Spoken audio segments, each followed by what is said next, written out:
Welcome once again to StoryPath English. It is a pleasure to have you here with me. Please, make yourself comfortable. Find a chair that supports you, or perhaps settle down on a soft rug.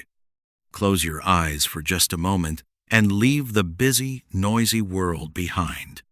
Imagine, if you can, that we are sitting together once more by our warm, glowing campfire. The night is deep and velvety, and the stars above us are like 1,000 diamonds scattered across a dark cloth. The air is cool, but the fire is steady and bright, casting long, dancing shadows against the trees. There is something about a fire that makes us want to listen to a story about people who lived long ago, and the echoes they left behind. Today, I want to tell you a story about a moment in time that was frozen forever. It is the story of a city that was full of life, laughter, and noise, and how, in a single day, it was silenced and hidden from the world for nearly 2,000 years. This is the story of Pompeii, the city frozen by fire and ash. To begin our journey, I want you to step back with me into the past. Imagine it is a warm, sunny morning in late summer in the year 79 AD. We are standing at the gates of Pompeii, a beautiful Roman city nestled near the sparkling blue waters of the Bay of Naples in Italy. The air is thick with the smells of a busy morning. Can you smell it? There is the scent of freshly baked bread coming from the local bakeries. There is the salty tang of the sea breeze mixed with the pungent aroma of garum, the famous fermented fish sauce that Pompeii was known for. You hear the rhythmic clack-clack of wooden chariot wheels on the stone-paved streets. You hear the shouts of merchants in the marketplace, selling bright red tomatoes, sweet grapes, and expensive silks from faraway lands. Pompeii was not a quiet place. It was a city of 15,000 people who loved life. They loved art, they loved food, and they loved each other. On the walls of the buildings, you can see colorful paintings of gods and heroes.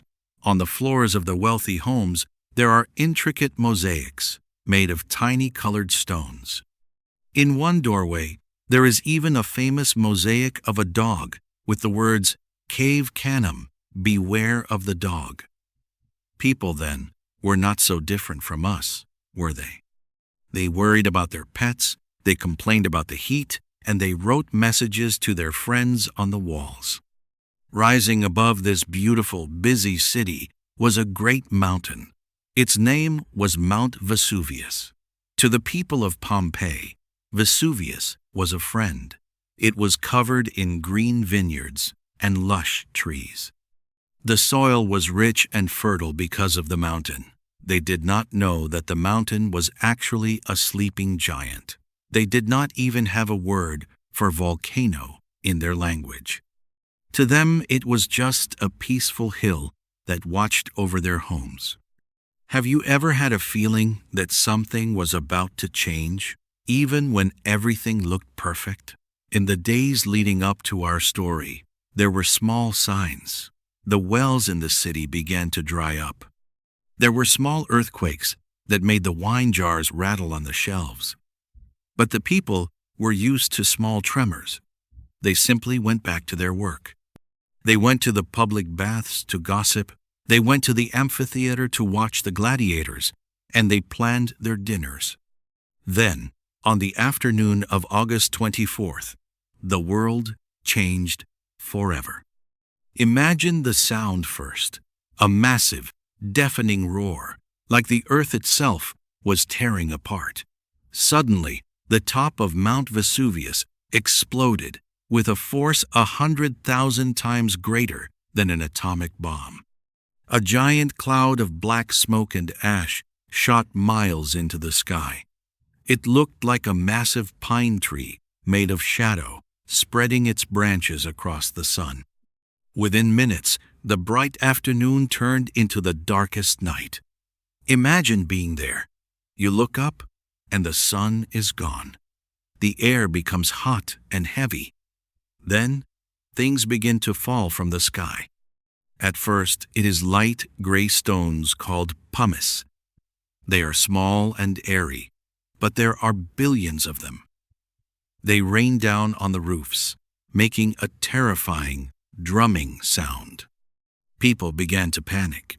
Should they stay? Should they run? Some people grabbed their most precious belongings, gold coins, jewelry, or the keys to their houses, and ran toward the sea. Others, thinking the stone rain would stop, hid in their cellars or under sturdy tables.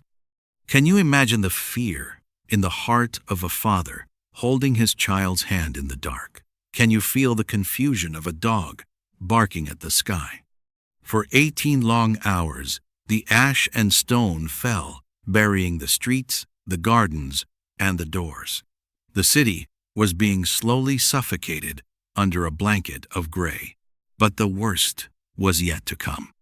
In the early morning hours of the next day, a pyroclastic flow, a massive wave of superheated gas and ash raced down the side of the mountain at hundreds of miles per hour. It was a wall of heat so intense that it destroyed everything in its path instantly. In that moment, time stopped. Everyone who remained in the city was gone in a heartbeat. Then there was only silence. For days, the ash continued to settle. When the eruption finally ended, Pompeii was gone. There were no buildings to be seen, no trees, no people.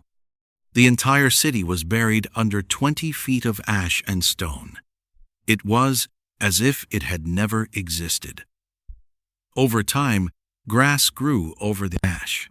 People forgot exactly where the city had been. They told legends of a lost city, but eventually, even the legends faded. Pompeii slept for 1,700 years. Now, let us move forward in time, past the Middle Ages, past the Renaissance, to the year 1748. Imagine a farmer digging in his field near the mountain. His spade hits something hard. He clears away the dirt and finds a piece of a marble statue, then a wall, then a gold coin. As archaeologists began to dig, they realized they hadn't just found ruins, they had found a time capsule. Because the ash had sealed out the air and moisture, everything was perfectly preserved. They found loaves of bread still in the ovens, charred but whole. They found jars of fruit that still smelled of vinegar. They found beautiful frescoes on the walls that were as bright as the day they were painted. But the most moving discovery was made by a man named Giuseppe Fiorelli in the 1860s. As the workers dug, they found strange empty spaces in the hardened ash hollow pockets in the shape of human bodies. The bodies themselves had long ago turned to dust, but the ash had hardened around them before they decayed, leaving a perfect mold behind. Fiorelli had a brilliant idea. He poured liquid plaster into these hollow spaces and waited for it to harden. When he chipped away the outer ash, he was left with something that shocked the world. He had created casts of the people of Pompeii in their final moments. If you go to Pompeii today, you can see these casts. They are not statues made by artists. They are the shapes of real people. You can see a mother pulling her child close to her chest. You can see two friends holding hands. You can see a man covering his face with his cloak to breathe. You can even see a dog curled in a ball, trying to protect itself. When you look at them, you don't see history. You see humanity and cost. You feel their fear, their love, and their final prayers. It is a heartbreaking sight, but it is also a beautiful one because it keeps them alive in our memory. Why does the story of Pompeii matter to us today as we sit here by our fire? It matters because it reminds us of the secret of the moment. The people of Pompeii didn't know that August 24th would be their last day. They lived that morning as if they had all the time in the world. They kissed their families, they worked hard, and they enjoyed the sun.